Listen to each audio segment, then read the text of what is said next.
So I'll start off a little bit with what's crucial to know about the Bridger-Teton National Forest. A forest of 3.4 million acres that's really your backyard.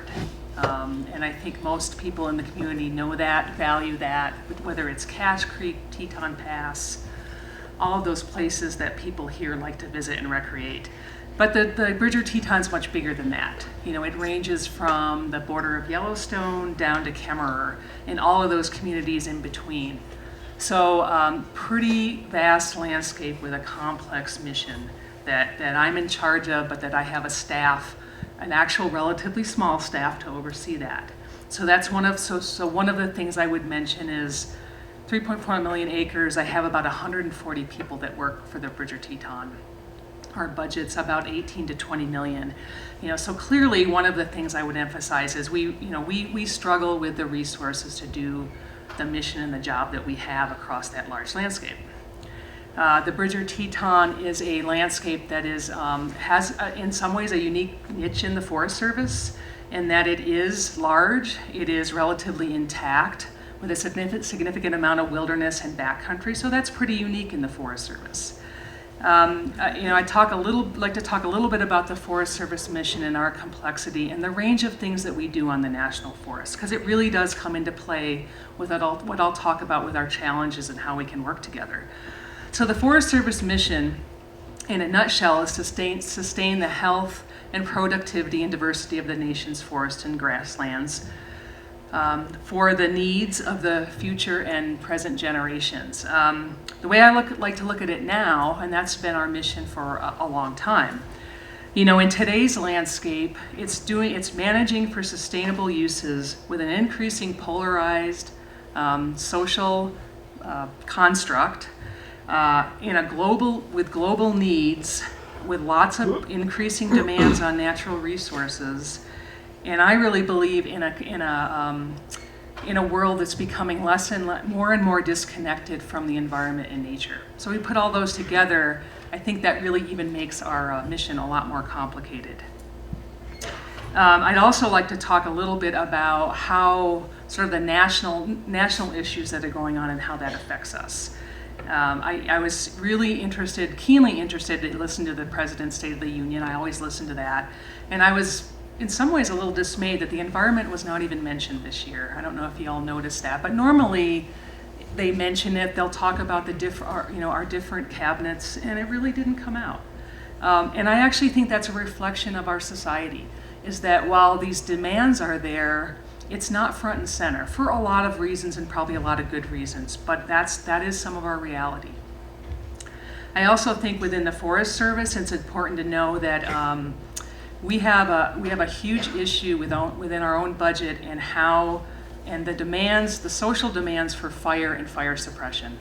Our budget this year, 64% of the Forest Service budget is going to fire. That has a huge impact on everything else we try to do. Congress did try to attempt to address that. They didn't get there this year. So, I'm ever hopeful that will happen, but it does have a huge impact on us. So I'd just like to talk about those couple things and sort of how the lay of the land is for us and me trying to manage this resource. I do have to tell a story since Dan brought up grizzly bears.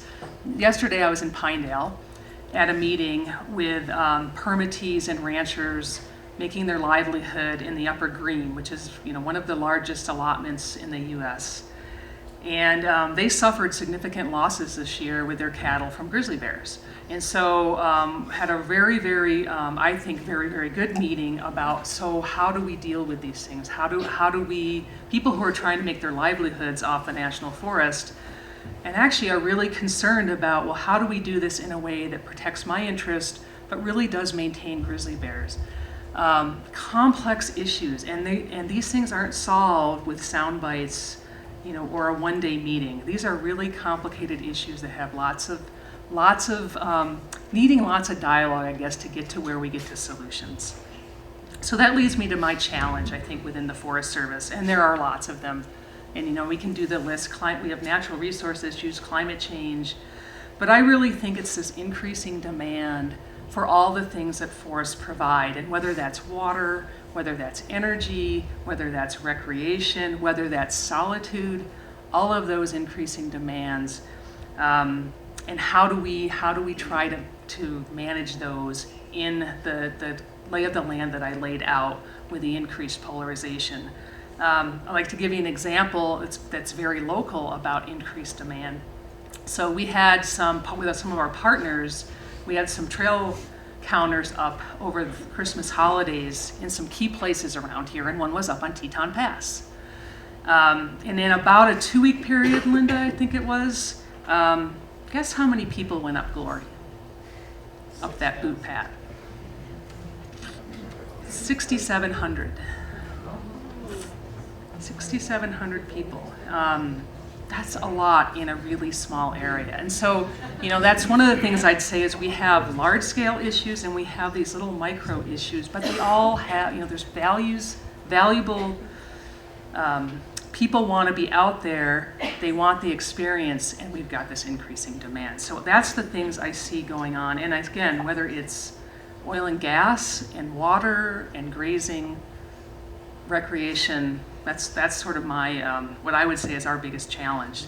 I think our biggest opportunity, and I'll look at my friends with the Park Service who mentioned this increasing visitation that we're going to have next year. I really think this is a huge opportunity for us to really start shifting the dynamic about talking about sustainability, land ethic, and land stewardship, and getting that audience to really start to understand our dilemmas as a society and how we start balancing those. And I really think we've got this audience. And it's not just next year.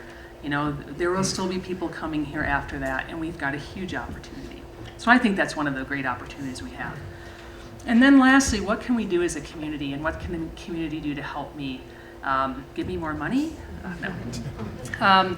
I really do think, and I kind of echo back to what our mayor said earlier, these really complex issues, and whether it's elk feeding, whether it's oil and gas, grazing, grizzly bears, any of those, the ability for us to be able to host and have deep conversations and learning in a respectful way and provide those forums, I think is really important. And I think that's important to me because, again, it's you can't solve some of these deep issues with just a conversation or a soundbite. It's got to be the ability for us to have some dialogue, creative solutions, and I guess the forum to do that. And so I'm sort of inviting us to think about how do we provide more of those kinds of forums, not that are a scoping meeting, which is where we have people coming in about a particular project.